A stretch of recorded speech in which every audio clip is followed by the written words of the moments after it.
नमस्कार, आपके साथ मैं हूं सुजाता कुकरेती। आप देख रहे हैं महाभारत और महाभारत में आज सीधे सीधे सवाल कि क्या 24 से पहले टूटेगा महागठबंधन, क्योंकि जिस तरह से बैठकें हो रही हैं दिल्ली में और उसमें एक मुख्य दल है जेडीयू का। जेडीयू की तस्वीरें चलाइए जरा। जेडीयू में बैठकें हो रही हैं और उसके बाद ललन सिंह का इस्तीफा। नीतीश कुमार ने गठबंधन में रहते हुए कैसे अध्यक्षता अपने हाथों में ले ली है, उसी के साथ यह बिल्कुल साफ हो रहा है कि क्या नीतीश कुमार एक बड़े बदलाव की तैयारी में है। क्या 24 से पहले बिहार वाला महागठबंधन भी और साथ ही 24 के लिए जो इंडिया महागठबंधन है उसमें भी दरार पड़ने वाली है क्या? आज सवाल इस पर, क्योंकि दो तस्वीरें आपको दिखाती हूं। दो तस्वीरें जहां एक तरफ प्रधानमंत्री नरेंद्र मोदी कर रहे हैं राम यात्रा, वहीं दूसरी तरफ चुनावी घमासान यात्रा विपक्ष की जारी है। यह क्यों कह रही हूं? क्योंकि प्रधानमंत्री नरेंद्र मोदी एक तरफ कल अयोध्या जाएंगे। भगवान प्रभु श्री राम के आशीर्वाद से ही उन्होंने 24 के चुनाव का शंखनाद कर दिया है।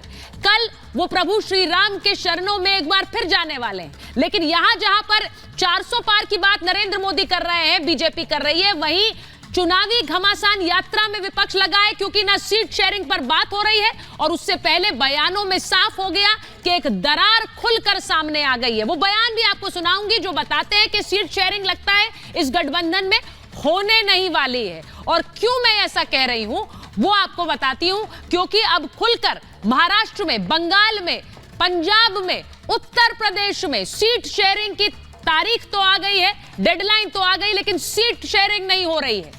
गठबंधन में सीट शेयरिंग पर बवाल शुरू हो गया है। क्यों कह रहे हैं हम? आधिकारिक ऐलान से पहले ही टकराव बयानों के जरिए सामने आ गया है। महाराष्ट्र की बात आपको बताऊं, जहां उद्धव गुट का 23 सीटों पर दावा है। जी हां, महाराष्ट्र की 48 सीटों में से 23 सीटों पर उद्धव गुट लड़ना चाहता है। उद्धव गुट के सांसद संजय राउत का बयान आ गया इसके मद्देनजर। वो कह रहे हैं महाराष्ट्र में कांग्रेस नहीं, हम सबसे बड़ी पार्टी है। लेकिन उनके इस बयान पर कांग्रेस ने उन्हें आईना दिखा दिया है। कांग्रेस आईना दिखाते हुए सीधे सीधे कह रही है कि नेता तो आपके पास बचे नहीं है, 23 सीटों का आप करेंगे क्या? ये संजय निरुपम का बयान आया है, जो कांग्रेस के नेता है महाराष्ट्र से।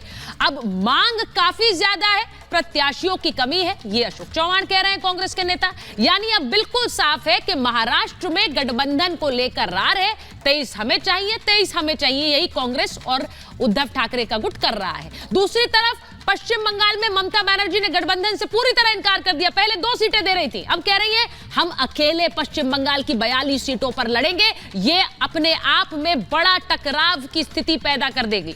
वहीं दूसरी तरफ उत्तर प्रदेश में अखिलेश 80 सीटों पर जीतने का ऐलान कर चुके हैं, लड़ने का ऐलान कर चुके हैं। दिल्ली, पंजाब, हरियाणा में आम आदमी पार्टी ने भी ऐलान कर दिया कि वो अकेले ही चुनाव लड़ेगी, यानी कांग्रेस के साथ कोई गठबंधन नहीं होगा।